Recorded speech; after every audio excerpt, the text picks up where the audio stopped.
Salut sportifs à tous, merci de nous choisir. Plateau Foot 481 en direct du studio Messanyame accueille pour vous ce matin Ezekiel Ayataï. Bonjour ou non?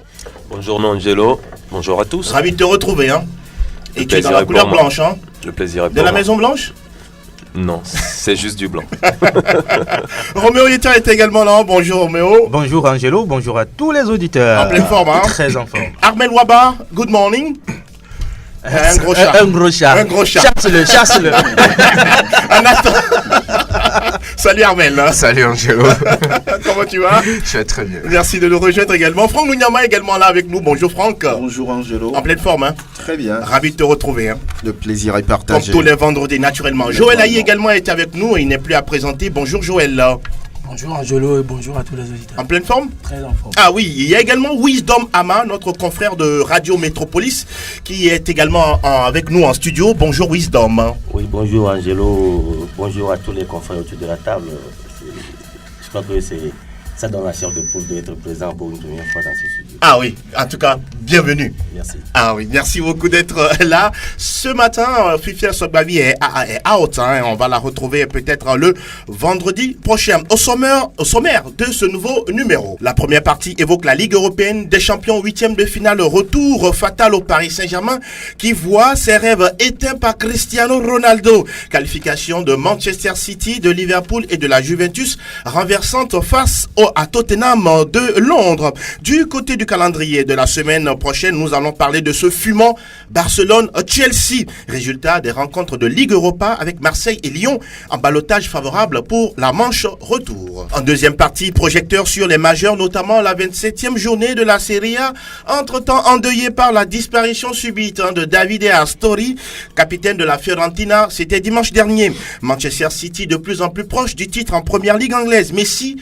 soumet l'Atlético Madrid sur un mètre coup franc et dans coup d'arrêt pour Dortmund au niveau de la Bundesliga qui voit Schalke nouveau dauphin du Bayern de Munich. Puis en France, Monaco de certain Leonardo Jardim conforte sa place de dauphin du Paris Saint-Germain.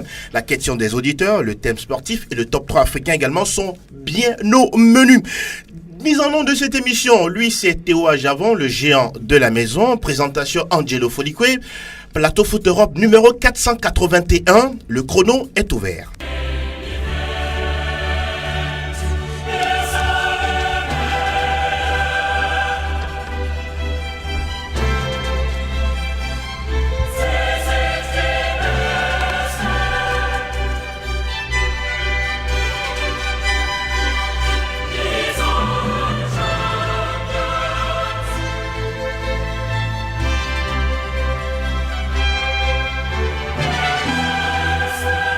Cette belle mélodie a résonné également du côté du Parc des Princes le mardi dernier. Ezekiel Ayataï, Paris Saint-Germain, Real Madrid. Ça n'a pas pu marcher pour le club francilien qui a vu quand même sa tour Eiffel tout simplement brisée. Est-ce que le Paris Saint-Germain, ce Paris Saint-Germain-là était trop frileux face au Real Madrid?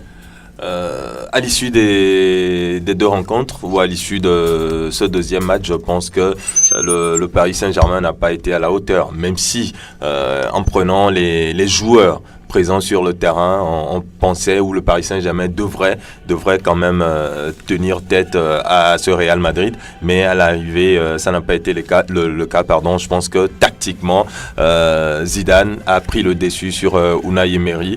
Zidane qui a mis sur le terrain ces deux flèches sur le côté, puisque le Paris Saint-Germain a encore joué en 4-3-3. Donc sur les côtés, il devrait forcément avoir de l'espace. Zidane l'a compris.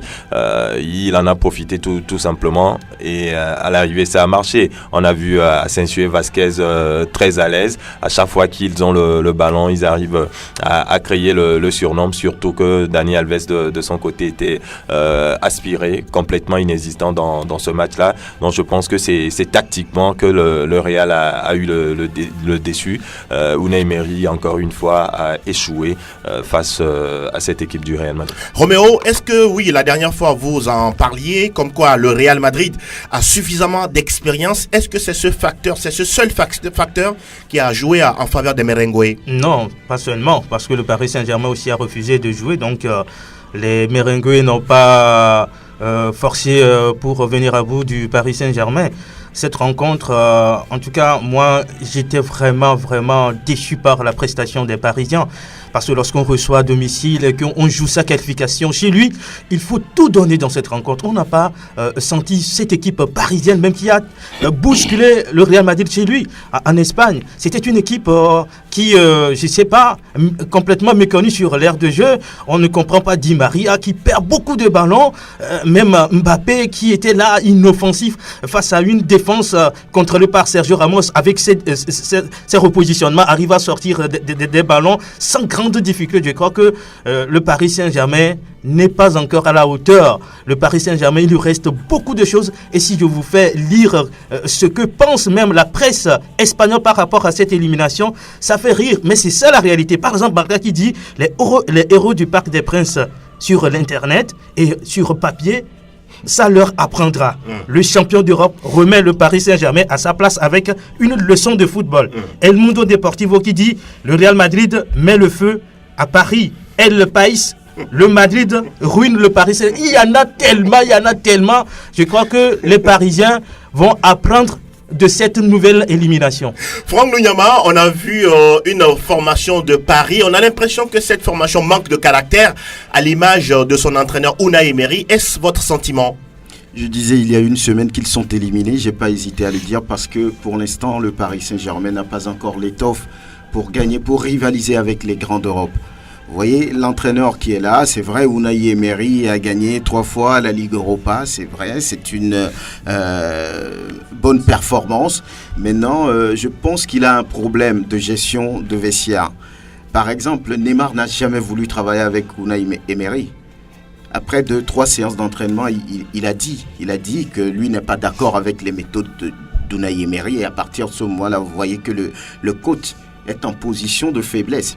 Parce que quand Neymar est arrivé, tout le monde l'a sanctifié, on l'a encensé, on lui a dit avec lui, tout peut arriver, on va gagner la Ligue européenne des champions. Maintenant, il s'est blessé à la veille d'un match aussi important et tout le groupe est plongé, ou bien a plongé. Donc, je pense que c'est une élimination qui, moi, personnellement, est logique. Oui, est logique d'abord et puis ne m'étonne pas parce que là sur le dernier match du Paris Saint-Germain, vous allez voir des joueurs complètement en dedans, des joueurs qui n'étaient pas en place dans le jeu, qui sont frileux, qui étaient capables d'aligner 2, 3, 4 passes et puis en face il y avait un Real qui a fait preuve d'assise, on va dire d'assurance, de confiance et tactiquement véritablement en place avec 2 flèches qu'on a placées sur les côtés, Vasquez et Asensio, qui ont tué forcément le Paris Saint-Germain. Donc je pense que sur ce match, on a encore vu la main de Zinedine Zidane qui n'a pas fait confiance aux tauliers du milieu de terrain parce que c'est des joueurs qui reviennent tout de suite. Et dans ce match, Modric et Kroos, parce que dans ce match, il va falloir mettre du rythme. Au-delà de leur expérience, ils n'étaient pas prêts pour commencer ce match. Donc, il a pris le risque de mettre Vasquez et puis Asensio qui ont fait le boulot. Après, derrière, il reste 15 minutes, il met Kroos. Donc, tactiquement, Unai Emery était absent. Et voilà, donc, je suis d'accord avec la presse qui dit que le Real a ruiné le Paris Saint-Germain. C'est ce qui va se passer parce que c'est la dégringolade. Ah oui, justement. Et cette équipe va avoir forcément de problèmes, surtout qu'on annonce le départ de Neymar. Donc, ça, c'est à suivre. Justement, oui, rapidement avant de passer la parole à autre personne. Ce qui est quand même étonnant, c'est que Unai Emery n'a rien appris de la défaite du match aller. Vous pensez? Oui, parce que le Real avait commencé en 4-3-3 et c'est le Paris Saint-Germain qui avait le dessus, qui avait le pied sur le ballon. Et en deuxième mi-temps, dès que le Real est passé en 4-4-2, le Paris Saint-Germain a commencé par souffrir. Mais apparemment, Unai Emery n'a rien appris. Au match retour, Zidane a encore mis ce 4-4-2 là et ça a été la totale. Donc je pense que... N'a-t-il pas le niveau du Paris Saint-Germain?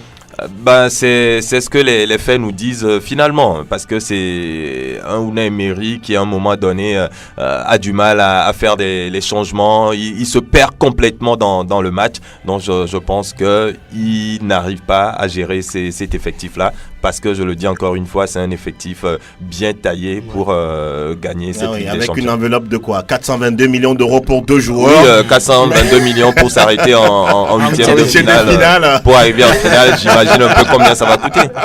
On va s'intéresser à un grand homme, Cristiano Ronaldo. Malgré les fumigènes parisiens, il est quand même sauté, on peut dire encore, il a été exceptionnel dans ce match. Oui, on s'attendait à ça. On savait très bien que Cristiano Ronaldo fait partie des joueurs. Quand il entend déjà l'hymne de la Ligue des Champions, c'est un joueur franchement qui est transcendé. Et quel que soit ce qu'on dit de lui, on dit qu'il prend de l'âge, mais malgré tout ça, là, il continue pas à faire des choses pas possibles. Et dans ce jeu, c'était prédit qu'il allait marquer. Parce qu'il avait même annoncé sur son compte Instagram qu'il a promis marquer l'histoire au Parc des Princes. Et il a réussi à le faire de la belle des manières d'ailleurs. Franchement, ce monsieur, bon, chapeau à lui. Ça lui fait quoi? 12 buts en 8 rencontres de Ligue des Champions. C'est exceptionnel. Hein? Exceptionnel. Et il a même à cœur de battre son propre record des années, je crois, 2013-2014. Voilà. Où il a fait 17 buts en Ligue des Champions. Donc on sait que c'est un tueur fin. Il a à cœur de le faire. Et n'oubliez pas qu'il a toujours derrière, dans un coin de sa tête, qu'il a promis à ses fans qu'il sera Pichichi. Ah oui. Donc on attend de voir tout ça. il fait tout pour y arriver. Armel, votre regard sur cette formation du Real Madrid.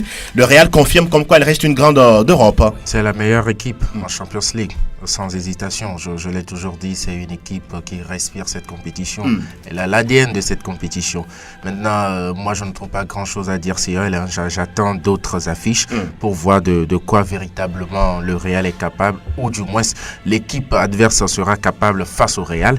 Mais pour rebondir rapidement sur cette confrontation en huitième de finale, c'est l'échec à 3 niveaux du Paris Saint-Germain. D'abord, l'échec de la direction qui est encore trop jeune pour supporter un tel poids d'une telle institution qu'on veut mettre en place. Paris est une institution aujourd'hui? Une petite institution, on va dire. Voilà, elle apprend à devenir une institution et pour le moment, cette année encore, elle a beaucoup appris. Maintenant, c'est aussi l'échec d'un coach qui n'a véritablement pas la carrure d'aller chercher cette compétition-là, surtout en gérant d'une mauvaise façon ses joueurs, ses stars qu'il n'a jamais eu. Parce que Séville, c'était Krychowiak, c'était, voilà quoi, je ne sais pas, Kanouté. Mais un joueur de seconde zone. De seconde zone. En face, c'est un grand Neymar. Il arrive à être grand devant les petits, parce que je me souviens du cas Ben Arfa qu'il a tout de suite remis en place. Mais face à Neymar, ce n'est pas la même chose. C'est aussi l'échec de tout un clan, le clan brésilien, qu'on nous a promis en début de saison, qui va gagner la Ligue des Champions, incarné par Neymar et Dani Alves. Curieusement, c'est ce même Dani Alves qui commet une faute, qui amène le but là, qui tue complètement le Paris Saint-Germain. Je pense qu'il y a beaucoup de problèmes à régler dans cette équipe et malheureusement, pour le moment, il ne semble pas encore avoir les solutions. Et il semble qu'on dit du côté de Doha, comme quoi Nasser El Haïfi ne serait plus en odeur de sainteté avec l'émir du Qatar. Oui, aujourd'hui, si on s'en tient aux résultats face à la saison dernière, face au Barcelone, FC Barcelone, c'est que le Paris n'a pas réussi à faire. Et cette fois, avec le Real Madrid qui est tombé également avec cette enveloppe déjà 422 millions d'euros, je pense qu'il ne peut pas être en odeur de sainteté avec la direction. C'est clair, moi je voudrais m'appesantir un peu à ce qui s'est passé par rapport au manquement de l'entraîneur et de la direction également. Mais les joueurs que le Paris a aujourd'hui, les Verratti, autres, Cavani, Draxler, Rabiot, je me dis, ils ont leur part également dans cette débâcle du Paris Saint-Germain. Le Paris Saint-Germain, ces joueurs qui n'arrivent pas à aligner 1-2 passes de suite. Mais je me suis dit... Mais comment vous l'expliquez-vous, Wisdom? C'est des joueurs qui ont triché, je peux dire. La Ligue 1 est un parapluie pour cette formation, c'est un trompe-l'œil. Ça, c'est clair, la Ligue 1, c'est le PSG qui coiffe tout le monde. Mais puis le PSG est tombé même devant certaines équipes, certains promus. Oui, on sait que ça reste quand même un championnat, mais le championnat, la Ligue 1, ça n'a pas de niveau. On parle de la C1, la Champions League européenne, et là, il faut jouer à fond et faire ce qu'il faut réellement quand il le faudra.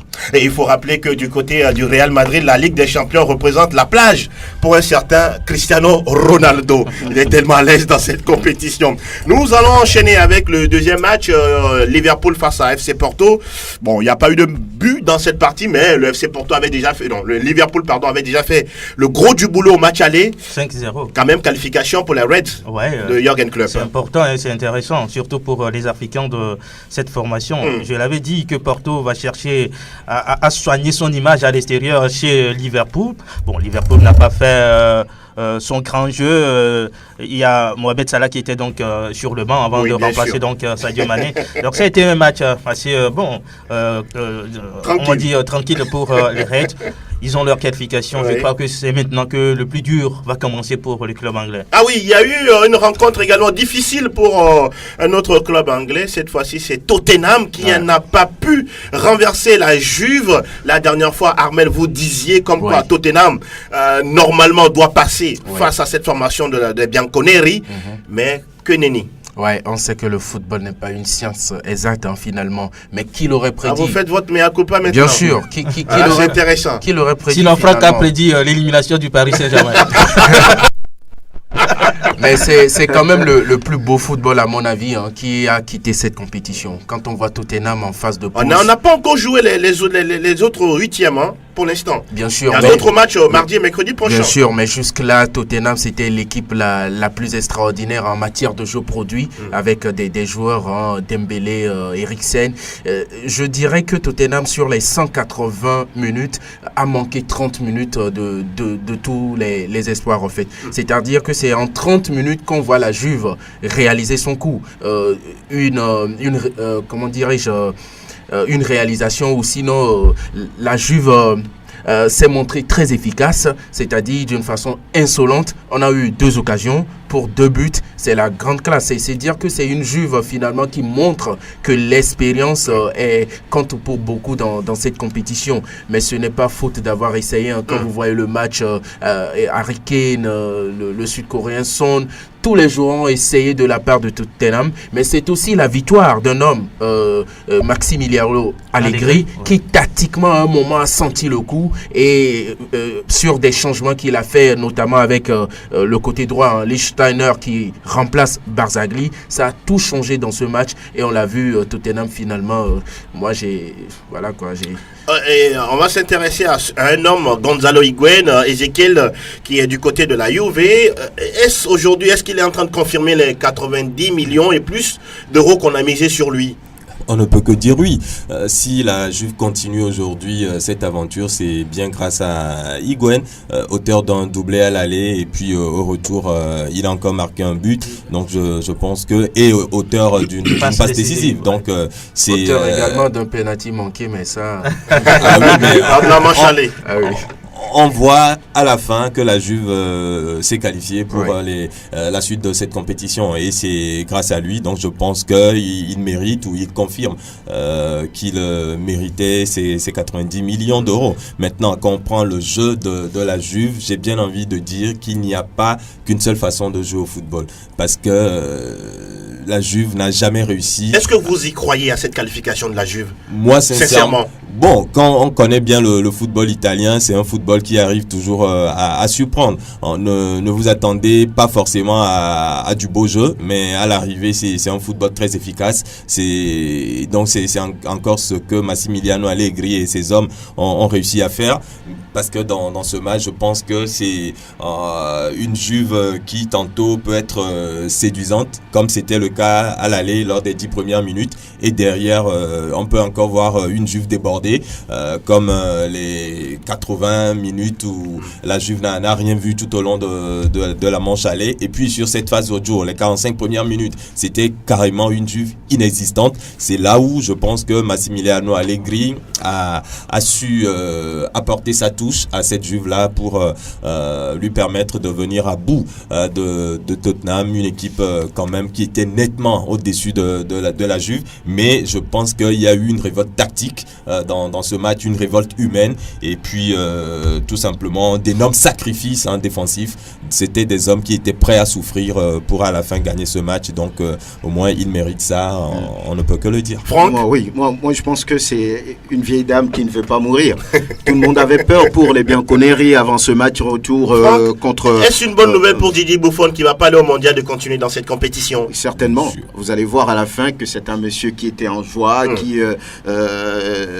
on va dire, donnait des tapes amicales à ses coéquipiers. Il était tout content. Et je disais quand même que c'est une vieille dame qui ne voulait pas mourir. Oui. Et sur ce match-là, lors de la première mi-temps, ils étaient ballottés dans tous les sens. Tottenham avait quand même des occasions pour tuer. Et pour il y avait un poteau pour prendre un avantage certain dans ce match. Ils ne l'ont pas fait, mais ils ont réussi quand même à marquer un but avec le Sud-Coréen Son. Et après, j'ai comme l'impression que tactiquement, Maximiliano a bougé un petit bouton qui a tout changé en 3 minutes. Seulement, la Juve a fait la différence par d'abord Higuaín sur une déviation du champion du monde Khedira, et puis derrière ce joli but de Dybala. Donc, je pense que c'est une victoire complètement méritée face à une équipe qui avait envie d'évoluer, de grandir, mais qui à un moment donné a été un peu en dedans, et à ce niveau de la compétition, ça ne pardonne pas. On va s'intéresser j'aimerais bien rapidement. citer Aïvi Ekoevi. Oui. Il dit que dans un match de football, la première mi-temps, c'est pour les joueurs, et la seconde partie, c'est pour les entraîneurs. Illustration parfaite. Hein, voilà. Dans cette ça, partie, ça colle bien. L'entraîneur philosophe togolais. Ah oui, j'aime ça. Aïvi Ekoevi est une référence en matière de coaching. Le dernier match de ces huitièmes de finale retour, mardi et mercredi dernier, c'était City qui a perdu face au FC Bâle. Bon, de toute façon, la qualification était déjà obtenue lors du match aller. Oui, d'ailleurs, le remplacement pratiquement de tous les l'équipe effectifs a été toute remaniée. Oui, mais c'est là que moi je trouve que Pep Guardiola a un problème. Parce que si on placade les gens et finalement on les enlève et qu'ils ne donnent pas la pleine mesure de ce qu'on attend d'eux, ça veut dire que lorsqu'il y aura des blessés, cette équipe va souffrir. On l'a vu avec Fernandinho remplacé par Yaya Touré. Yaya, ce n'est plus le rythme. Toute l'équipe a souffert face à Bâle. Bâle quand même qui n'est pas une foudre de guerre, même si c'est une bonne équipe de Ligue des Champions qui a l'habitude de réaliser ces coups-là. Et de battre des clubs anglais. Justement, Liverpool en sait quelque chose, Manchester United également. Je pense que là, à ce niveau, Pep doit revoir sa façon de fonctionner. Je crois que c'est très bien, c'est très bien. Il faut le faire. Une défaite. Non, le fait d'avoir remanié l'équipe, c'est le problème du Paris Saint-Germain. Notre ami Wisdom l'avait dit, entre-temps, que les joueurs aussi étaient coupables par rapport à cette défaite. Mais quand vous n'alignez pas les joueurs, ils n'ont pas de compétition dans les jambes, n'attendez pas qu'ils répondent favorablement à vos attentes. C'est ce qui arrive. Il faut faire jouer les joueurs, même si c'est des matchs, de moindre importance. Ah oui, c'était le cas de certains. Après le 4-0 de l'aller, je pense que City était au bal, donc... face au FC Bâle. Ça se comprend. Et on va enchaîner avec les matchs de mardi et mercredi prochain. Manchester United reçoit le FC Séville. Oui, vous aimez cette équipe, vous, Joël Aïe. Et puis l'AS Roma joue face au Shakhtar Donetsk. Qui veut se mouiller sur ces deux matchs-là? Non. Manchester United doit faire extrêmement attention. Lorsqu'on a vu ce qui s'est passé au match aller, ils n'ont pas eu le ballon. C'est les Espagnols qui ont joué. Oui. Et il a fallu un grand de réa pour que Manchester retourne à la maison avec ce score nul. Donc, sur ce match retour, je pense que c'est extrêmement inquiétant pour José Mourinho. S'il doit continuer dans son jeu béton, je pense qu'il peut être surpris. Donc, il faut que Manchester joue son football avec des valeurs sûres qu'il a dans son effectif pour pouvoir passer ce cap de Séville. Surtout qu'à l'aller, il n'y a pas eu de but à Séville. C'est dangereux. Je pense que zéro partout. Voilà, donc ce sont les Sévillans qui ont toutes les cartes en main. Donc c'est à Manchester United de faire le jeu. AS Roma, Shakhtar Donetsk. Attention à la Roma parce que c'est une équipe qu'on sous-estime, les Ukrainiens, mais je pense que la Roma ces derniers temps est plus préoccupée par le championnat. Il faut assurer une nouvelle place en Ligue des Champions, donc c'est difficile de jouer sur deux tableaux, mais à mon avis cette équipe de la Roma devrait sortir normalement face aux Ukrainiens, mais pour ce qu'on a vu au match aller, les Ukrainiens semblent pouvoir parfaitement capables de réaliser un coup. Ce match retour, je pense qu'il est en Italie. Oui, c'est la Roma qui reçoit. Et donc, il va déjà ne pas encaisser un but. On connaît l'importance d'un but à l'extérieur. Donc, la Roma doit faire très attention. On va s'intéresser aux deux matchs de mercredi. D'abord, Beşiktaş qui a pris une valise face au Bayern 5-0.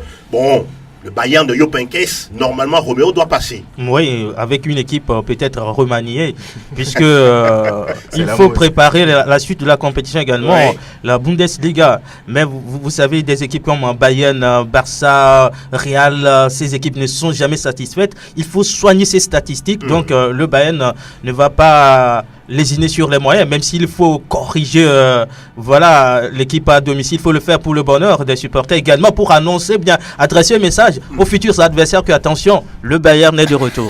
Ah oui, il est d'ici bien avec Jupp Heynckes, ça continue de gagner du côté des Bavarois. Le gros choc de ce mercredi oppose le FC Barcelone à Chelsea. Wisdom, c'est un match très ouvert. Oui, un match très ouvert, surtout qu'on sait qu'entre les deux formations, il y a une histoire.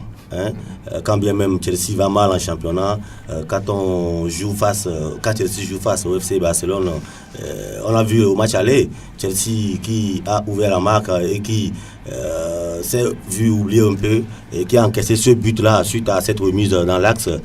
Il faut dire, quand on joue face à Messi et Iniesta, ces petites erreurs, ça paye cash. Mais le match retour, on a vu Chelsea le faire déjà dans les années passées, avec un 2-2 au retour. Chelsea peut toutefois passer, mais avantage aux Barcelonais.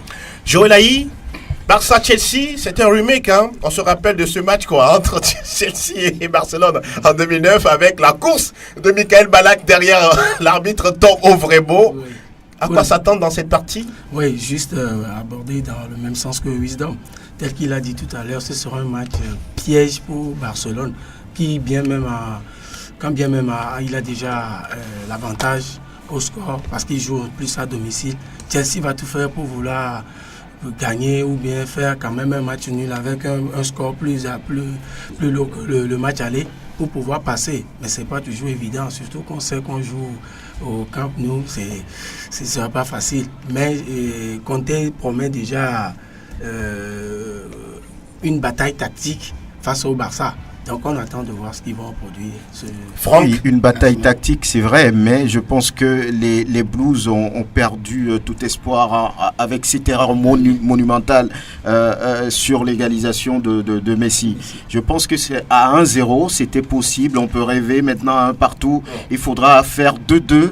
De l'autre côté, pour espérer une qualification, c'est pas évident avec ce Barça qu'on voit cette saison, qui n'est plus flamboyant que les saisons dernières, mais qui est efficace et réaliste en Ligue des Champions. Je pense que ça va être très compliqué. Maintenant, nous sommes en football et tout peut aussi arriver. Tout est possible. Je sais que du côté de la Catalogne, on attend certes... Qu'est-ce qui vous fait sourire? On attend toute l'équipe, mais ce serait sans Iniesta, annonce-t-on. Oui, ce serait sans Iniesta. C'est un coup dur pour les Catalans, mais c'est ça aussi le football. Il faut s'attendre à n'importe quelle situation. Mais le match aller a été très important pour les Barcelonais. Oui. On disait que Messi n'a jamais marqué en Angleterre contre Chelsea. Il l'a fait, c'est un défi qu'il a relevé. Maintenant, au match retour, il faut confirmer. Parce que là, le Barça est dos au mur, même à un partout, c'est pas gagné pour le Barça. Chelsea peut toutefois changer la physionomie du match. Oui. On a vu ce que Willian a fait. Peut-être que ça peut être le réveil également du Belge Eden Hazard, qu'on ne ressent plus tellement cette saison. Ça va être un match peut-être pour la vie, pour les Blues de Chelsea. Antonio Conte également peut-être joue son avenir sur cette rencontre.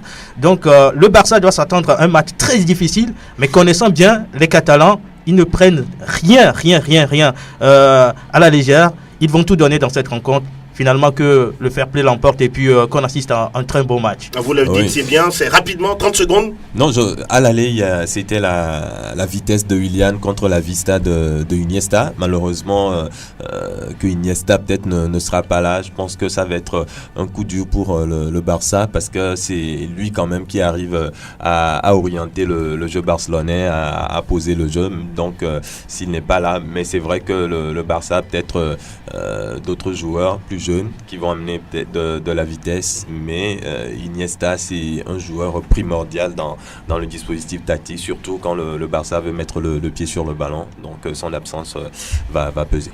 Mardi, on aura Manchester United face au FC Séville, AS Roma qui reçoit le Shakhtar Donetsk. Et puis mercredi, le Bayern se déplace en Turquie pour y défier le Beşiktaş.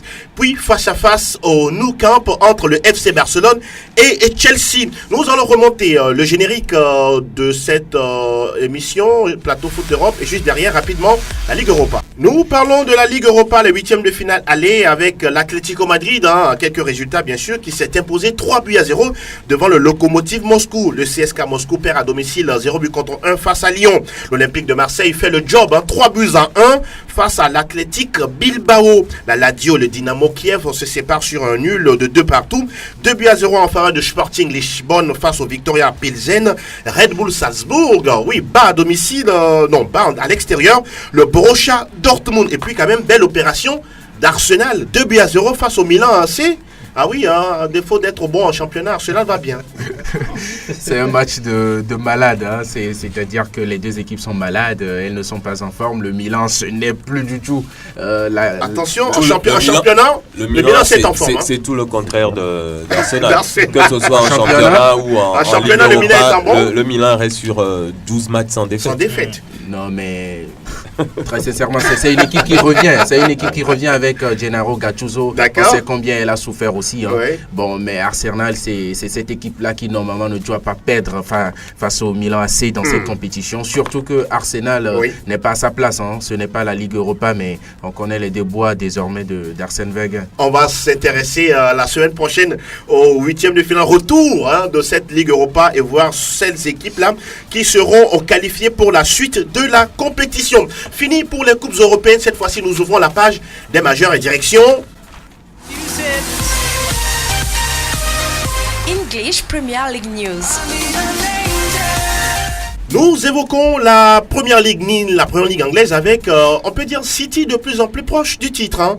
Ahmed Waba. En tout cas, rien ne semble arrêter. Pep Guardiola et ses hommes qui sont en 18 points au compteur, plus 63 goal average. C'est dire toute l'efficacité de cette équipe des Sky Blues confirmée encore le dimanche passé. Pour le gros choc dans cette 29e journée, c'était face à Chelsea qui était en déplacement. On a vu une équipe de Chelsea trimballée, humiliée dans le jeu, qui n'avait plus de solution à proposer. Eh bien, même si le score ce n'est que de 1-0, un but marqué par Bernardo Silva, décidément une affaire de Silva puisque c'était David Silva qui était à la passe pour la conclusion de Bernardo. Voilà, 1-0, mais on a senti Conte, totalement dépassé par les événements. À un moment, les joueurs marchaient même. Oui, c'est l'abandon. Ils ont levé. Est-ce que sa fin est presque écrite du côté de Chelsea? Sa fin? Sa fin.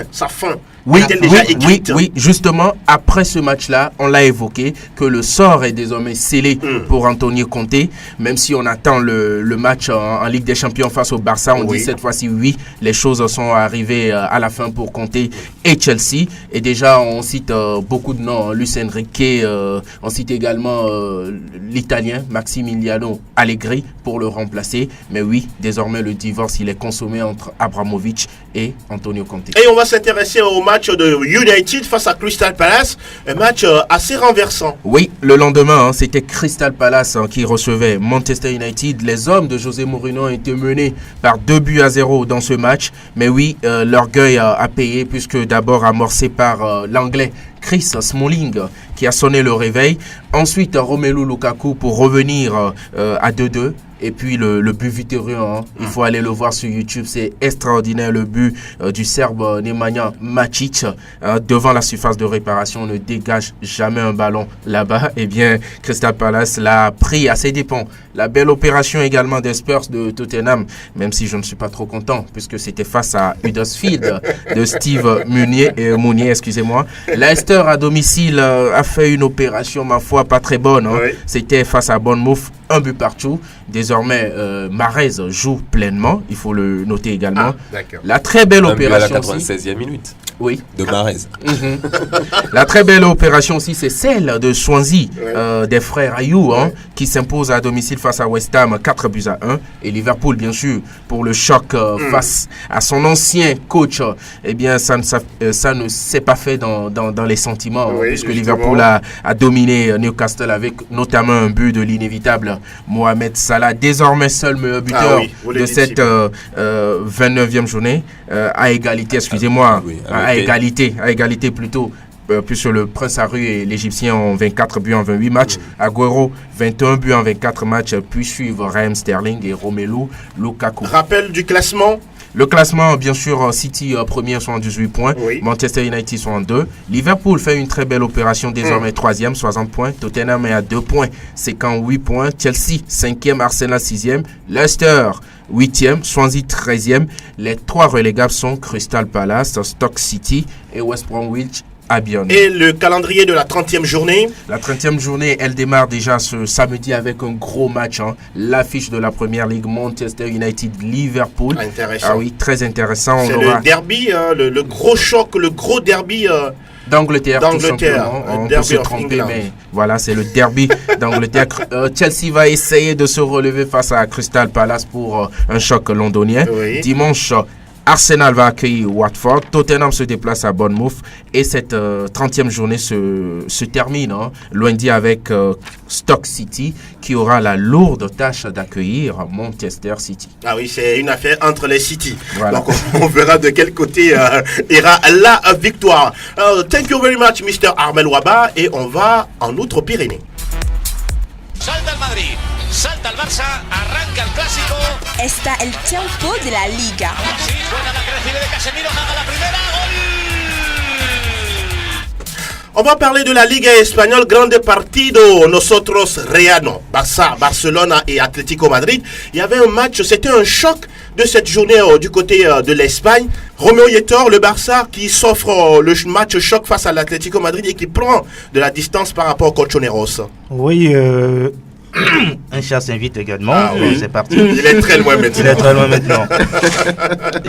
Je crois que le Barça nous a démontré dans cette rencontre que c'est une équipe qui peut accepter souffrir et à la fin gagner, faire le service minimum.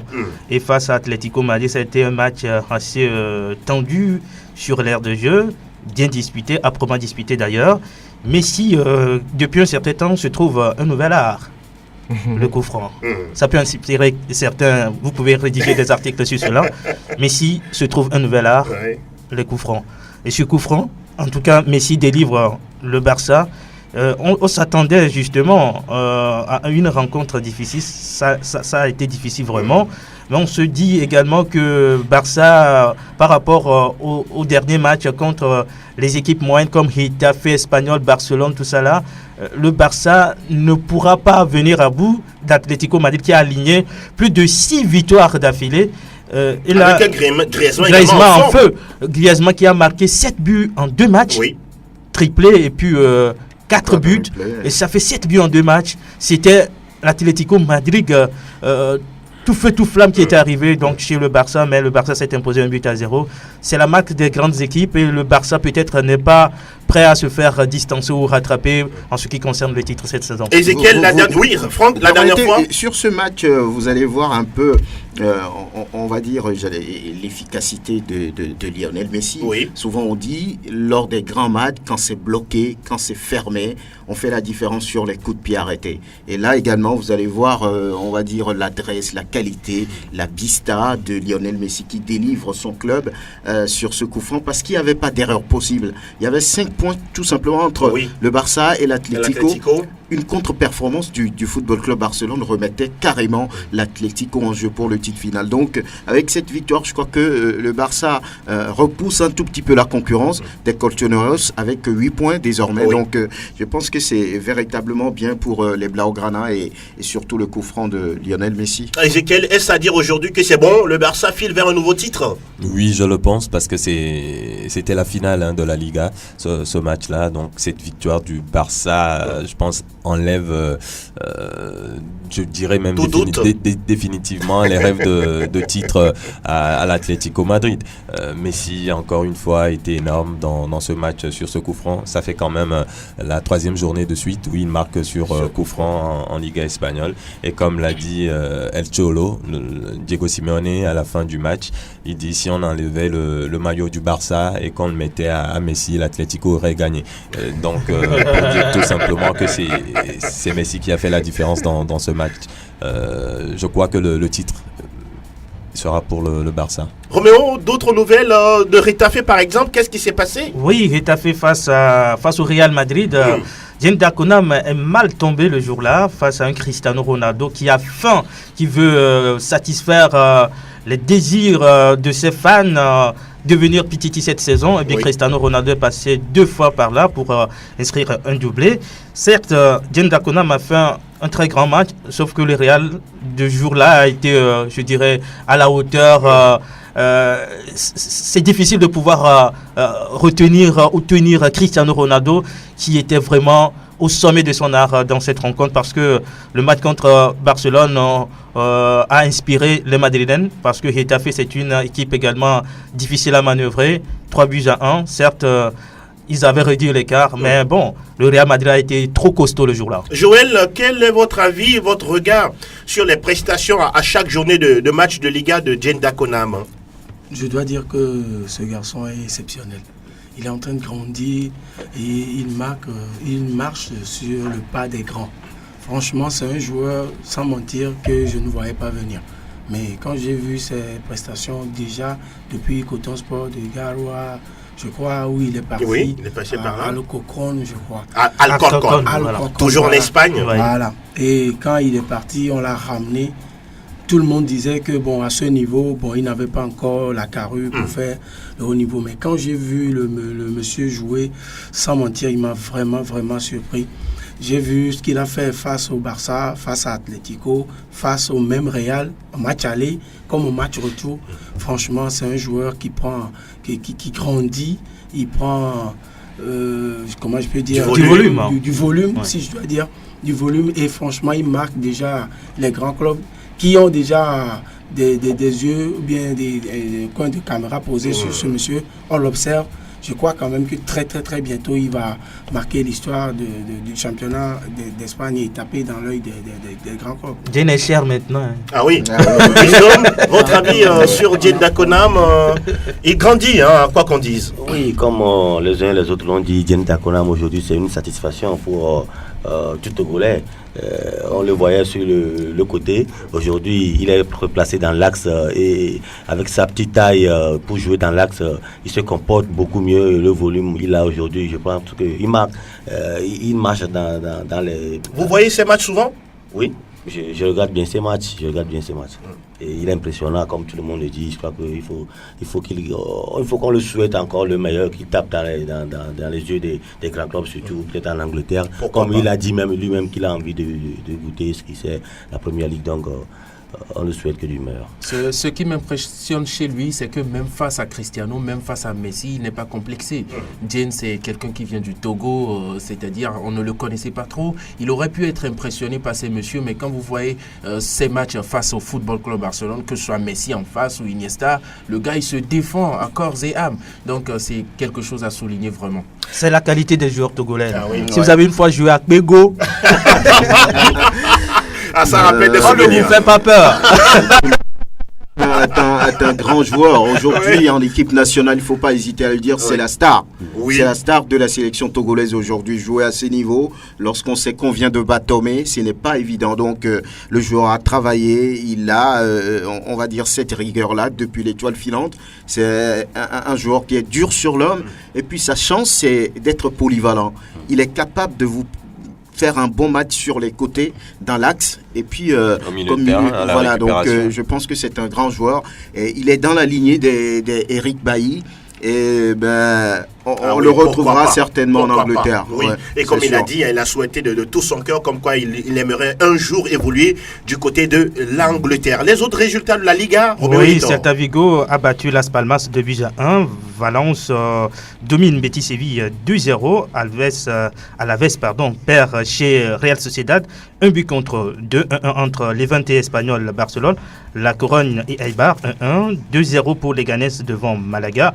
FC Séville 2-0 pour Athletic Bilbao. Gérone chez Villarreal s'impose 2-0 au classement. Barça garde la première place avec 109 points, 61 pour Atlético Madrid, deuxième, troisième Real Madrid 54, Valence 53 points, 4e, Séville 45 et 5e, Villarreal 6e avec 41 points, Getafe 36 points, 11e, Las Palmas, la Corogne, voilà, sont dans le bas du classement. Au niveau des buteurs, Messi 24 réalisations, Suarez 20, Cristiano Ronaldo sur le podium, même s'il est à égalité avec Aspas, ça fait donc 16 réalisations pour le Portugais. Portugais qui l'aurait cru. Il revient très très vite. Hein. Très très très fort même. Ah oui.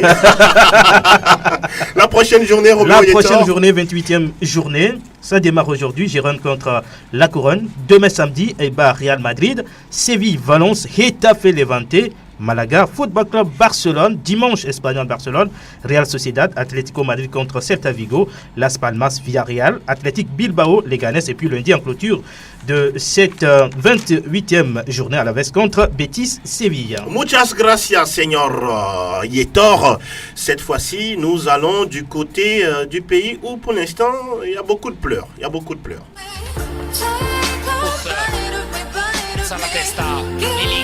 Tutto Calcio Italia.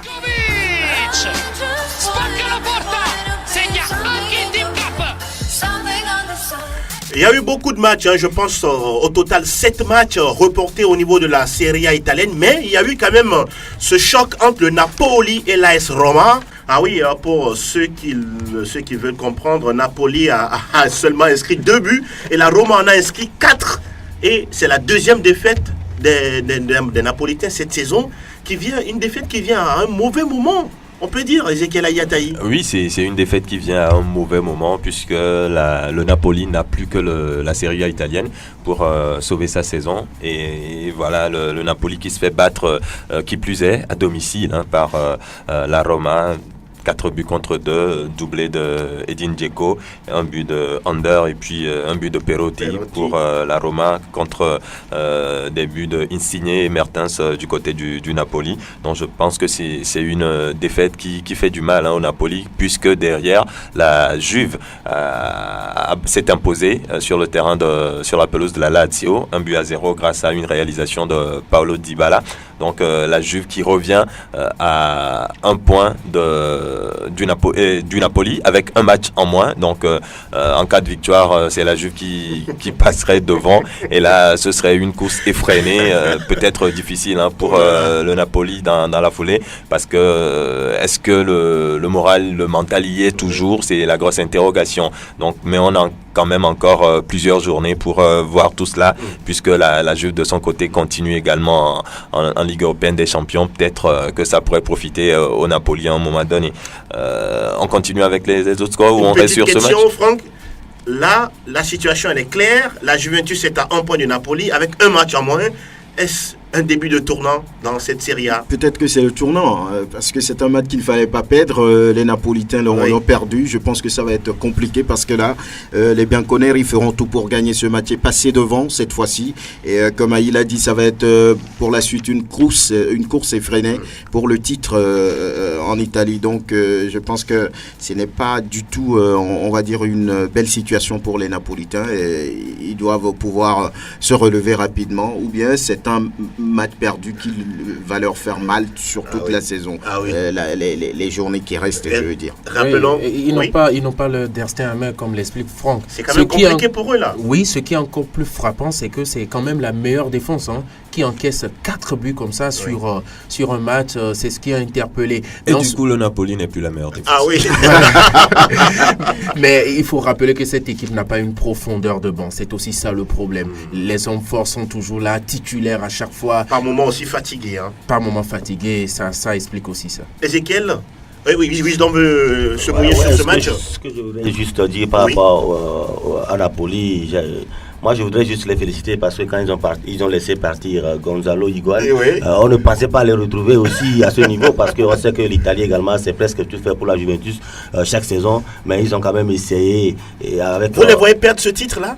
Oui, c'est presque le tournant comme l'ont dit les uns et les autres. Napoli semble essoufflé. Sinon, ce match-là, à domicile, il ne peut pas le perdre. Aïe.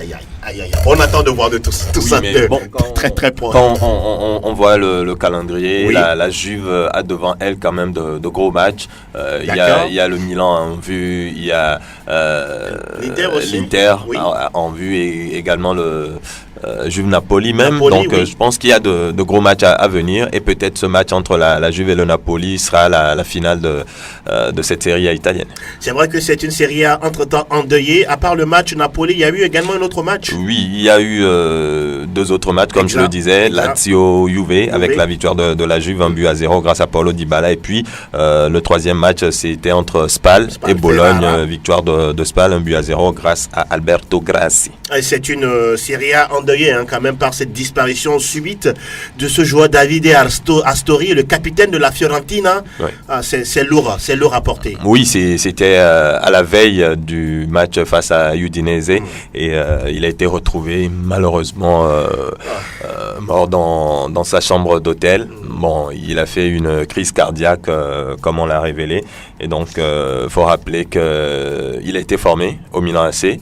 Il a également porté le maillot de la Roma entre 2014 et 2015 et celui de la Nazionale à 14 reprises. Voilà, il a joué 286 matchs de Serie A.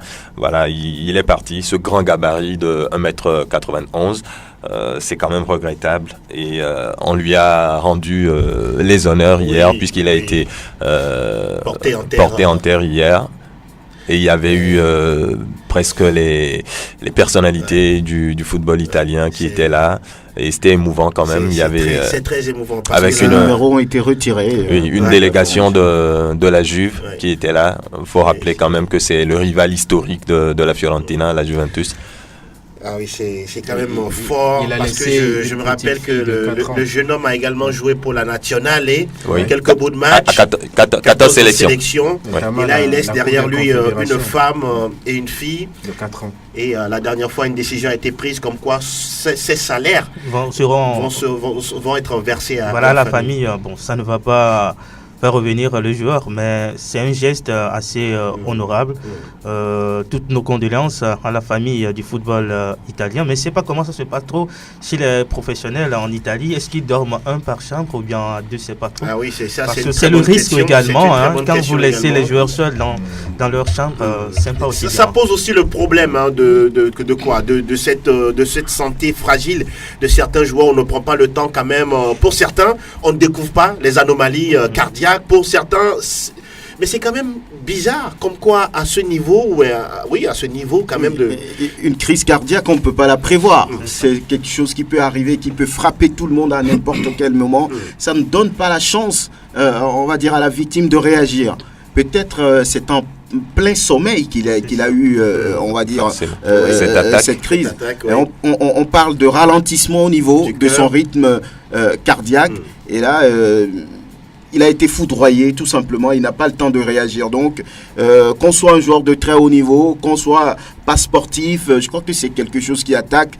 Ça ne prévient pas. C'est un peu, on dira le mal à ce niveau. Mais il est souvent dit que quand vous êtes sportif, quand vous pratiquez du sport, vous êtes souvent éloigné de cette attaque, mais malheureusement, ça frappe les joueurs. Peut-être qu'il y a des anomalies qui interviennent, qui sait. Et on vous le promet avec vous, Franck, il y aura un gros dossier. Ça se passe également au Togo, à l'intérieur du pays, où après des petits bouts de match, les joueurs rentrent à la maison et juste derrière, vous entendez comme quoi il est allé juste pour somnoler un tout petit peu et voilà, patatras, il a eu une attaque cardiaque et il est décédé parce que le docteur Damien Kouvaré la dernière fois a beaucoup insisté sur le cas. Ce sont des choses qui se passent au Togo, mais on n'en parle pas assez. Vraiment. Et donc il a promis quand même nous en parler. Il y aura une rubrique sur, on va dire, ce fait dans Samedi Sport désormais, avec la rubrique Allo Docteur que vous gérez. Exact. Merci beaucoup. Faut le noter également, vous savez, des fois, avant des matchs, il y a des joueurs qui prennent des médicaments pour peut-être pour améliorer leur performance. Et des fois, ça leur joue de ces sales tours. On ne dit pas que c'est ce qui arrive à Davide Astori, mais c'est un cas à souligner. Donc, c'est ce qui est des fois à l'origine de ces attaques. Il est parti, mais la Serie A va continuer. Ah oui, c'est ça la vie. C'est la vie. La Serie A va continuer, mais après les 3 matchs, le classement est le suivant. Le Napoli qui est en tête avec 69 points, suivi de la Juve 68 et un match en retard. La Roma qui complète le podium avec 53. unités. Quatrième, la Lazio 52, l'Inter qui pointe au 5e rang avec 51 points, 44 points pour la Samp et le Milan AC, respectivement 6e et 7e, je le disais tout à l'heure, en championnat. Avant la défaite en Ligue Europa, le Milan AC qui était sur 12 matchs sans défaite, toutes compétitions confondues. 8e, l'Atalanta Bergame, le Torino 9e et puis le 10e, la Fiorentina de Davide Astori. 17e, le premier non relégable, Sassuolo, 23 points. Et puis dans la zone rouge, 18e, Crotone, 21 points, 19 pour le Hellas Vérone, 19e. Et puis 20e et bon dernier, Benevento, 10 petits points. Au classement des buteurs, Ciro Immobile reste en tête avec 23 buts, le joueur de la Lazio. Deuxième, Mauro Icardi de l'Inter, 18. Et puis Dries Mertens du Napoli complète le podium avec 17 réalisations. La 28e journée de la Serie A démarre ce soir même, ce vendredi, avec le match entre la Roma et le Torino. Demain samedi, on aura Hellas Vérone Chievo, puis les autres rencontres ont lieu dimanche. Fiorentina Benevento, la Juve reçoit Udinese, Cagliari sera l'hôte de la Lazio, Bologne accueille l'Atalanta, la Samp se déplace à Crotone, Sassuolo Spal, le Genoa reçoit le Milan AC, puis le gros choc de cette 28e journée entre l'Inter Milan et le Napoli. Le Napoli peut-être encore une fois en danger. Vous le dites si bien, grazie mille Ezekiel Ayataï, cette fois-ci, direction l'Outre-Rhin. Herzlich willkommen zum Bundesliga. Alles über Bundesliga. Nous parlons de la Bundesliga et Franck Nounyama, Dortmund qui cale encore une fois en championnat. Ouais, à chaque journée de championnat en Allemagne, on se pose des questions. Qu'est-ce qu'on a pu faire du côté de Dortmund ou du Bayern de Munich? C'est les questions qui reviennent. Donc, Dortmund devait jouer contre Leipzig en déplacement. On évoquait la manche aller la dernière fois, où il y avait la victoire de Leipzig 3-2. Cette fois-ci, c'est un partout, avec un but, encore une fois, de Marco Reus, qui revient très fort. Il a déjà marqué sur le match précédent et qui a permis quand même au Borussia Dortmund d'avoir un point à l'issue de ce match. Le Bayern n'a pas eu de problème. 4-0 devant Fribourg avec des buts de Tolisso sur une jolie frappe, Wagner et puis Thomas Müller qui rentrent dans le cercle des attaquants qui ont déjà marqué plus de 100 buts en championnat, donc c'est intéressant pour lui. Certains disent comme quoi il ressemble à un charpentier. Oui, bon, Thomas Müller. C'est pas qu'il ressemble pas à un footballeur. Il ne ressemble pas à un footballeur comme Ezekiel le dit, mais c'est quelqu'un qui peut vous tuer, qui peut vous faire très mal à tout moment. Donc 4-0 pour le Bayern de Munich à l'aller. Il faut rappeler que c'était 5 pour les Bavarois. Donc il y a eu une petite diminution. Des autres matchs, Cologne. Cologne a perdu à domicile devant Stuttgart 2-3 avec 2 buts du vétéran Mario Gomez. Qui revient un tout petit peu. Francfort a dominé Hanovre 96 du Togolais Illas Bebou 1-0. 0 but partout entre Hambourg et Mayence. Osbourg a perdu à domicile devant Offenheim 2-0. Schalke a assuré l'essentiel face à Hertha Berlin 1-0. Wolfsburg a dominé, a perdu, on dira, devant le Bayer Leverkusen 1-2. Puis Mönchengladbach qui fait jeu égal avec le Werder Brême. 2 buts partout. Et au sortir de cette 25e journée, il y a 22 buts qui ont été marqués. C'est un peu mieux que la semaine dernière. Oui, il n'y avait que 14 buts. C'est trop petit pour la Bundesliga. Et donc, une moyenne de 2,44 buts par match. 6 victoires, dont 4 à l'extérieur. Et puis, 3 matchs nuls pour cette 25e journée. Alors, le classement donne ceci. Le Bayern est en tête avec 63 points, suivi de Schalke 04 à 43 points. 20 points d'écart entre c'est un gouffre. Le Borussia Dortmund reste sur le podium. Commencé avant les autres. Le Borussia Dortmund boucle le podium avec 42 points. 4e Francfort, 42 points aussi. Et puis le top 5 est bouclé par le Bayer Leverkusen, 41 points. Au bas du tableau, on retrouve à la 14e position le Werder, 27 points. 15 points pour Wolfsburg, 25 points aussi. 25 points. 16e Mayence, 25 points. 17e Hambourg, 18 points. Et puis en dernière position, pas de changement, Cologne qui est comme Kotoko ici, 17 petits points. Au niveau des buteurs, on a Robert Lewandowski dans son fauteuil, pas gêné, avec 20 buts. Aubameyang est parti, mais Justement, pour l'instant, Franck, personne n'arrive à le dépasser. Oui, parlons de Robert Lewandowski. Il est annoncé de façon insistante du côté du Real Madrid. Oui, cette annonce... Est-ce que ce serait fait l'été prochain? Certainement, puisque ça fait partie des attentes de Florentino Pérez. Oui. Il a ciblé des joueurs, Lewandowski, Hazard, et puis le troisième Harry Kane. oui, Harry Kane. Harry Kane. Voilà, donc on a déposé même, on va dire, une enveloppe de près de 400 millions, 500 millions pour faire venir ces joueurs-là. C'est Mais fou. on verra bien. Oui, mais on sait qu'il a changé d'agent. Oui, Lewandowski, Lewandowski. et lui-même derrière a démenti tout départ pour le Real Madrid. N'est-ce pas une C'est de se la passe communication, toujours comme ça. c'est souvent ça. Mais après, il va se retrouver là-bas. Bon, mais on attendra de voir, puisque lui-même dément pour l'instant. Donc, on fait avec sa parole. Absolument. En tout cas, moi, je pense que c'est un joueur qui est en phase terminale et qu'on met dessus ces centaines de millions d'euros. Est-ce que c'est la bonne pioche? On se pose la question. Et ce serait peut-être un remplaçant de Cristiano, c'est possible? Oui, je crois que les deux joueurs ne jouent pas dans le même registre. Bon, on dira que Lewandowski est plus un joueur de pointe, de fixation et voilà. Donc bon remplaçant pour Benzema? Benzema partirait certainement. Meilleur remplaçant. Même si Zidane est là. Non, oui. Ouais. Bon. Real, C'est le chef qui aurait décidé. Le Real, c'est pas pour Zidane. On sait qu'au Real, il y a des joueurs de l'entraîneur et des joueurs du président. Donc, au niveau du trio, il y a Lewandowski avec 20 buts et Aubameyang est toujours en deuxième position avec ses 13 buts. Justement, on en parle parce qu'il y a eu une question comme ça en coulisses la dernière fois.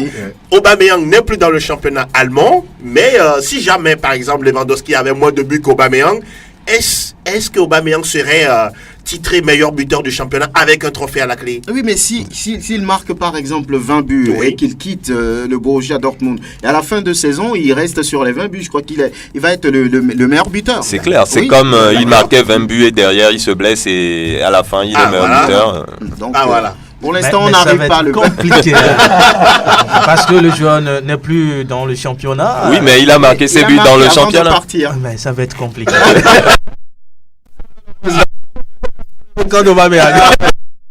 Donc, ceux qui sont derrière doivent tout faire pour passer devant et être deuxième, pourquoi pas. Pour ne pas donner cette casse-tête. Voilà. Nils Petersen est troisième avec 12 buts et la meilleure attaque, comme toujours, c'est 59 buts pour le Bayern de Munich. La meilleure défense aussi, 18 buts seulement encaissés après 25 journées. La 26e journée, comme toujours, il y a un match vendredi soir. Ce sera entre Mayence et Schalke 04. Le Bayern reçoit Hambourg. Offenheim-Wolfsburg à 9,96 du Togolais Ilas Bebou joue contre Augsbourg. Le Bayer Leverkusen se mesure au Mönchengladbach. Stuttgart, Leipzig. Dortmund, Francfort. Hertha Berlin, Fribourg. Et puis Werder, Cologne. File donc, c'est tout ce qu'on peut dire sur la Bundesliga qui, visiblement, a déjà quand même souri au Bayern de Munich d'un certain Jupp Heynckes. Cette fois-ci, nous filons également de l'autre côté. Monaco, le champion. Et quel spectacle pour une dernière victoire. 100% Ligue 1, Conforama. La Gazette réussit le sien, 28e but de la saison, sous les couleurs de Lyon avant de quitter le club. Ah oui, on va s'intéresser à cette formation de Lyon qui peine dans ce championnat, qui réalise encore un nul d'un but partout face à Montpellier. Ah oui, c'est compliqué pour cette formation, Armel, de pouvoir quand même se rapprocher beaucoup plus du Paris Saint-Germain. Oui, très compliqué depuis la fameuse victoire face justement au PSG. Il ne fallait donc pas... Est-ce une malédiction? Une malédiction, la malédiction en tout cas a commencé. Ce sont des problèmes d'ego à mon avis. On voit des joueurs qui ne jouent pas collectif. Ce sont des individualistes, Mariano Diaz. Mais comment ont-ils fait en début de saison où ça flambait? Oui, peut-être les objectifs fixés. Très vite, on voulait les atteindre. Mais à un moment, lorsque la mayonnaise a pris, tout le monde veut jouer pour soi-même. On n'a plus cette ossature-là de joueurs du centre qu'on avait avant. Il n'y a que... actuellement Nabil Fekir qui en fait partie et donc avant on savait un collectif qui se connaissait à la lettre et donc qui jouait les yeux fermés. Cette fois-ci c'est un collectif divisé par des gens qui ont des objectifs précis à eux-mêmes. Ils ont intérêt quand même à retrousser les manches. L'Olympique de Marseille également fait un nul. Wisdom, votre cœur bat pour quel club? Dijon, Evian, Tonon, Gaillard ou Guingamp ou quoi? En avant Guingamp. En France, je crois que mon cœur bat pour l'OM comme vous le dites. Ah justement, Et votre OM a fait un but partout face à Nantes. Oui, Nantes qui s'est bien comporté également, parce que quand on voit la tête de ce club, on voit un certain Ranieri qui n'est pas un novice, qui s'y connaît à la matière. Donc je me dis un nul face à Nantes. C'est bon à prendre. C'est bon à prendre. C'est mieux. Et c'est quoi l'objectif pour votre club cette saison? Non, mais accrocher une place européenne, surtout la Champions League cette saison. Surtout. Ouais. Ah oui, c'est important. La Ligue Europa pour l'instant, Marseille a gagné hier, nous le rappelons, 3-1 face à l'Athletic Bilbao. Le FC Metz de Mathieu Dosevi a également fait un nul face au TFC, un but partout. Oui, on avec sait que... une passe décisive encore une fois de Mathieu Dosevi. Mais c'est dans le dur. Oui. Donc je pense que c'est un résultat intéressant pour eux, ce point du nul face à Toulouse. Ils sont dans le dur et malheureusement pour le Togolais, il est souvent dans les bons coups, mais le club ne répond pas. Je me dis que peut-être à la fin de la saison, il quitterait, qui sait. Mais pour l'instant, Metz n'est pas... dernier. Oui, ce n'est pas bien pour du tout bien pour l'ancien club d'Emmanuel Adebayor. Ah oui, justement. On se rappelle de cette belle épopée. Il reste 20 points à prendre avant la fin de la saison. Et Metz compte 8 points de retard sur le premier non relégable. Qui est 3. Donc, oui, disons que c'est toujours jouable, puisque s'il y a 20 points à prendre, c'est jouable. Mais malheureusement pour Metz aura joué Paris, c'est compliqué. Nantes. Déjà Paris, Lyon. On enlève 3 points. Il y a Paris, il y a Nantes, il y a Lyon, il y a Rennes. Toutes des équipes qui ont envie d'être au niveau top européen. Donc c'est compliqué quand même pour les Messins. On se rappelle de la belle épopée. Messine avec Adebayor, Fred Mérieux, Pires. Ribéry même est passé par là. Ah oui, vous voulez il y a Job, il y a Joseph Désiré Job, l'ancien international camerounais. Le Paris Saint-Germain qui gagne 2-0 face à 3. Oui, c'était prévisible. C'est-à-dire pour bien préparer le match face au Real. Ils ont bien préparé. Hein. Et ce qui est important, c'est l'entrée. Ils ont marqué tous les buts là-bas. Ce qui est important à soulever, c'est l'entrée en jeu du fils du président, Georges Weah. Timothy Weah. Voilà, qui est entré en jeu, a joué quelques minutes. Il a même eu une occasion.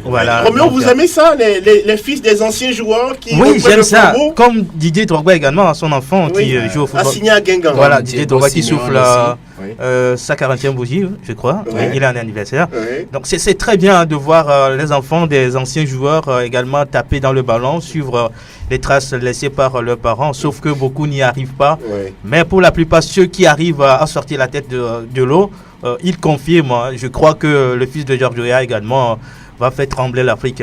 Ah oui. Ouais, et est-ce que votre enfant va prendre le micro comme vous? Ben, elle a déjà commencé.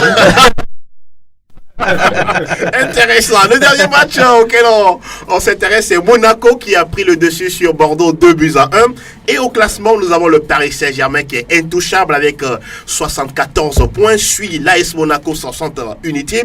L'Olympique de Marseille est 3e, 56 points, 51 pour l'Olympique lyonnais. Et puis Rennes est à la 5e place avec 41 unités. Du côté des relégables, nous avons 3, 18e, 28 points. 19e, Lille de un certain Galtier, 27 points. Et puis Metz, 20e. C'est qui est curieux. Metz 20e avec 20 points. Ah oui. Donc ça se comprend. Au classement, on ne peut pas terminer sans parler de Tony Chaperon. Mais oui, il a fait appel. Qui a fait appel et voilà, qui a attendu sa réponse hier. Ouais. C'est quand même le cynisme d'un arbitre qui ose faire appel après son geste là, c'est incroyable. Voilà. Ça, c'est votre avis. On va s'intéresser au classement des meilleurs buteurs. Cavani qui trône tout seul avec 24 unités. Neymar est à 19 buts. Et puis Falcao, 17. La prochaine journée, ce serait déjà ce vendredi. Strasbourg qui joue face à Monaco. Demain samedi, Paris Saint-Germain sera face au FC Metz. Est-ce que ce sera une revanche, un match? Je ne sais pas à quel score on va s'attendre dans cette partie. Lille qui joue face au FC à Montpellier, à Montpellier. L'AS Saint-Etienne qui joue à Rennes. Nantes 3, Bordeaux, Angers et puis Dijon qui sera face à Amiens. Dimanche, on aura Nice face à Guingamp. Lyon qui accueille Caen et puis le TFC, Toulouse Football Club qui reçoit le l'Olympique de Marseille. C'est tout ce qu'on peut dire pour la Ligue 1. On va enchaîner avec la Super Ligue en Turquie, avec Istanbul Başakşehir. Qu'est-ce qui vous fait rigoler? C'est le nom du champion. Istanbul Başakşehir d'Adebayor qui a gagné 2-0 face à Göztepe. Et puis au même moment, Galatasaray qui fait voler en éclats Karabükspor 7-0 s'il vous plaît, avec un quadruplé d'un certain Bafé Gomis. Ouais. Et au classement, on a toujours Galatasaray leader avec 50 points, Istanbul également qui suit 50 points. C'est du mano à mano, hein. Ah oui. Et vous voyez qui finit champion? Non, je ne vais pas me mouiller. Et au niveau des classements des buteurs, nous avons Gomis qui a 24 buts, il est en forme. Est-ce que du côté de Marseille, est-ce que du côté de Marseille, on regrette son départ? Oui, forcément. Vous le Marseillais? Forcément, quand on regrette le départ de Gomis, oui. Aujourd'hui, il se retrouve de l'autre côté de la Turquie et il est en forme, il a passé de buts, il est un buteur. Je pense que si les dirigeants de l'OM l'avaient bien pris au sérieux, on aurait pu leur revalider un contrat et il serait là aujourd'hui. Marseille serait peut-être deuxième au classement, peut-être troisième, oui. Surtout que son remplaçant, oui. Attention. Vous voulez parler de qui? De lui. De lui, il n'a pas de nom? Costas Mitroglou. La 25e journée de la Super Ligue démarre ce vendredi avec Alanyaspor qui joue justement face à Istanbul Başakşehir de chez Emmanuel Adebayor. Et puis dimanche, Galatasaray accueille Konyaspor. C'est tout ce qu'on peut dire sur les majeurs. C'est bouclé cette fois-ci. On va s'intéresser aux questions des auditeurs. Question de l'auditeur. Plateau Foot Europe. Et on va s'intéresser aux questions des auditeurs. La première question, est-ce que Ben Arfa est toujours au sein du Paris Saint-Germain? La question de Diafalo Piabalo. Ezekiel? Oui, il est là. Il est là? Il n'est pas parti. Il n'est pas parti.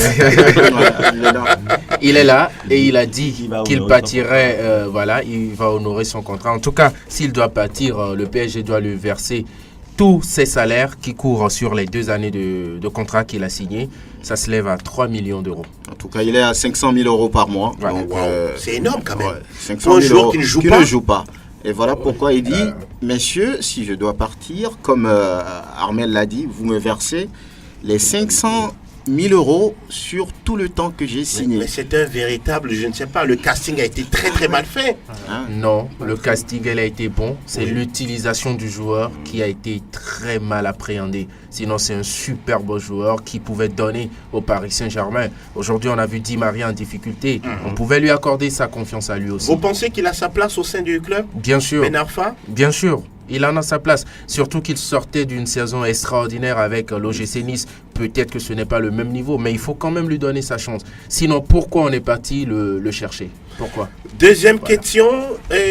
Comment expliquer la situation de Riyad Mahrez avec Leicester?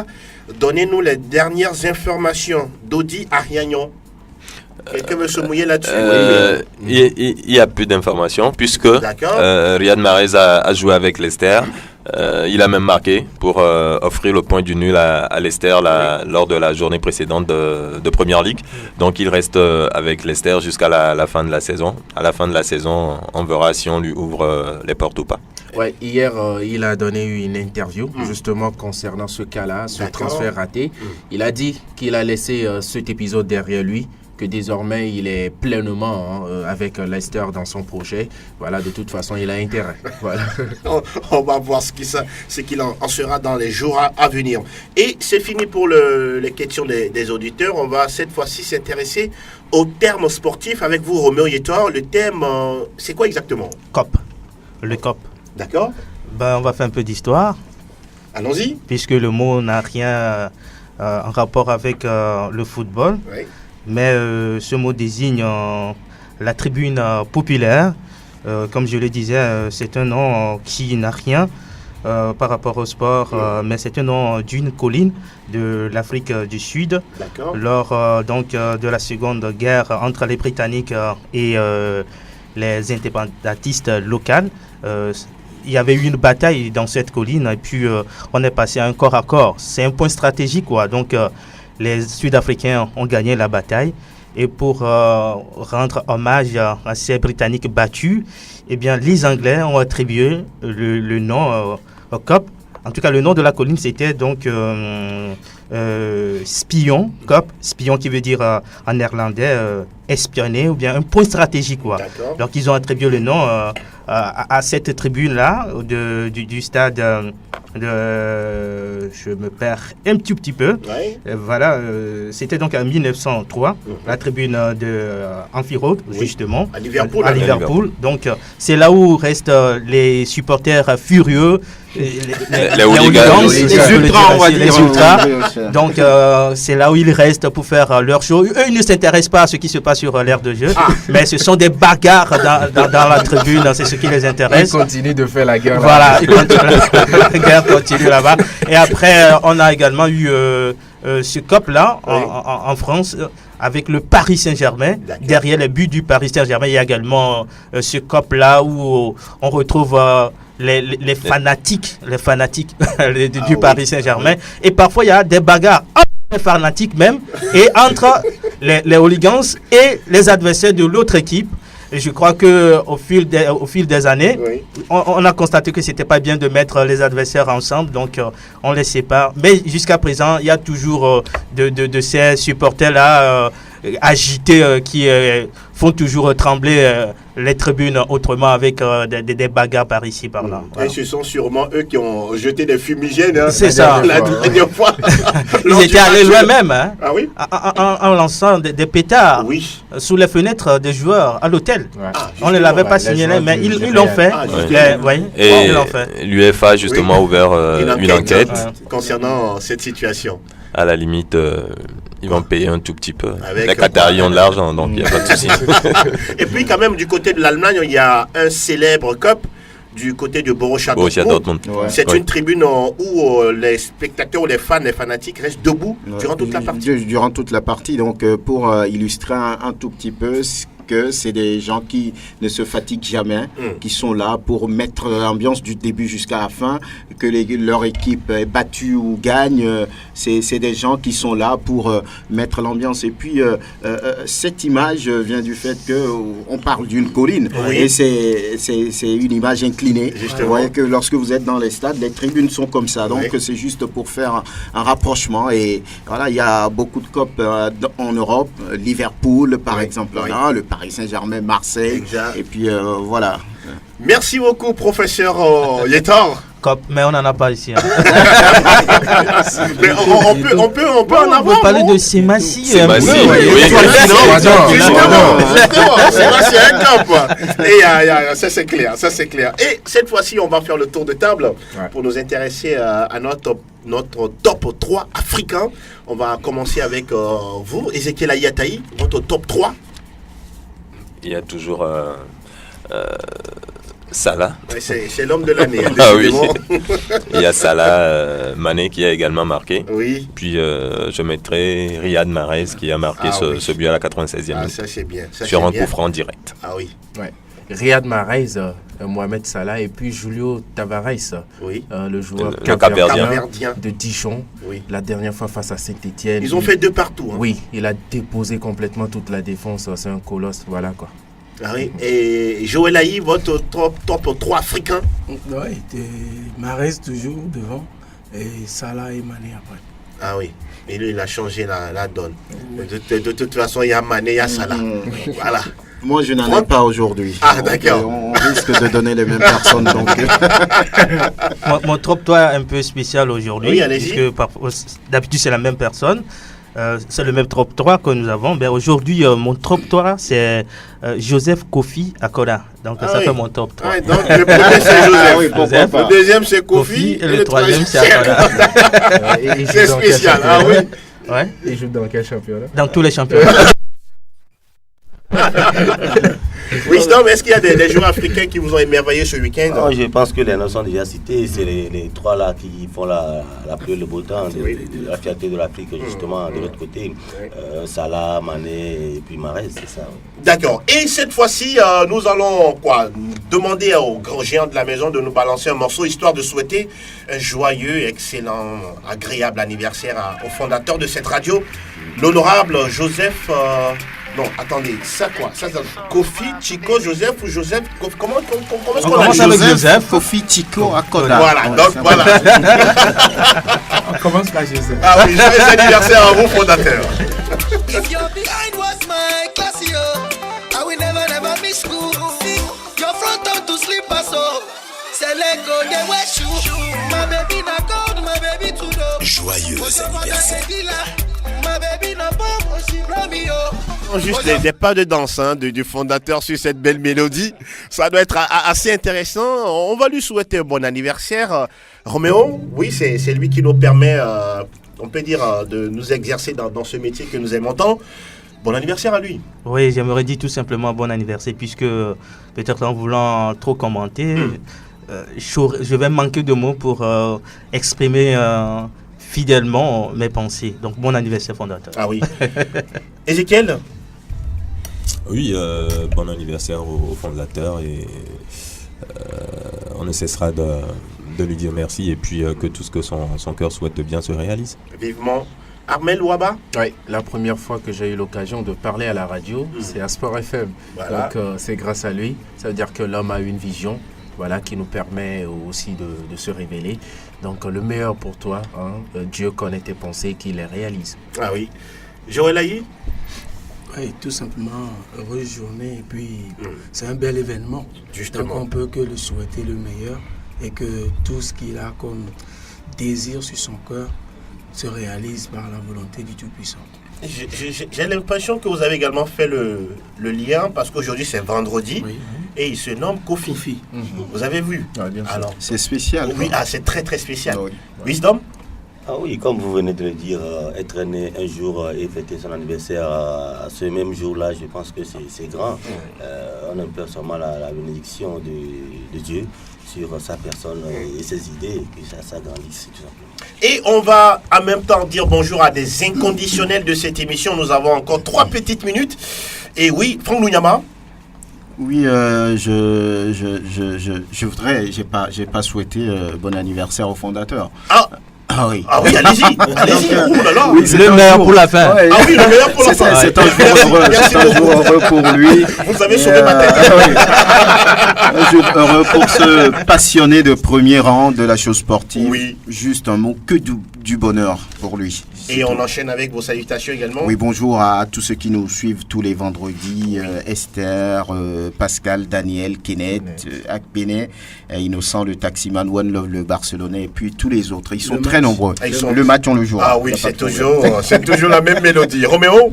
Alors, bonjour à monsieur Théoson Nikada, DGA, à Coris Banque, boulevard du 13 janvier. Passez nous voir parce que nous avons besoin du sponsor. Oui. Richala Aguna, fan du Real Madrid, de l'Olympique de Marseille, de Chelsea.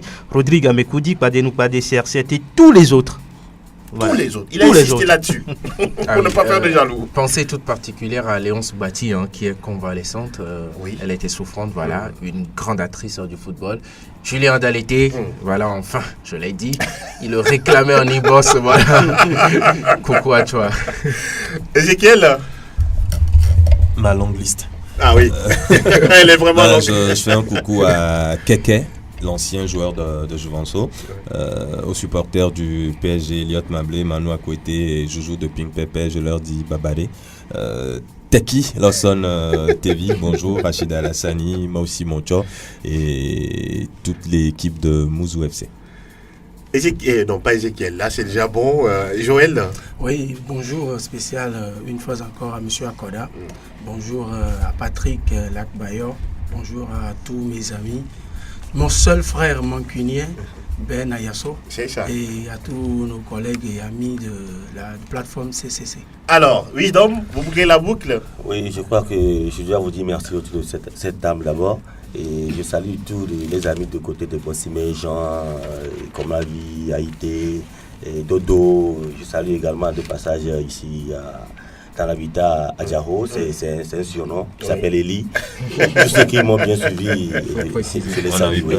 Merci beaucoup. Merci.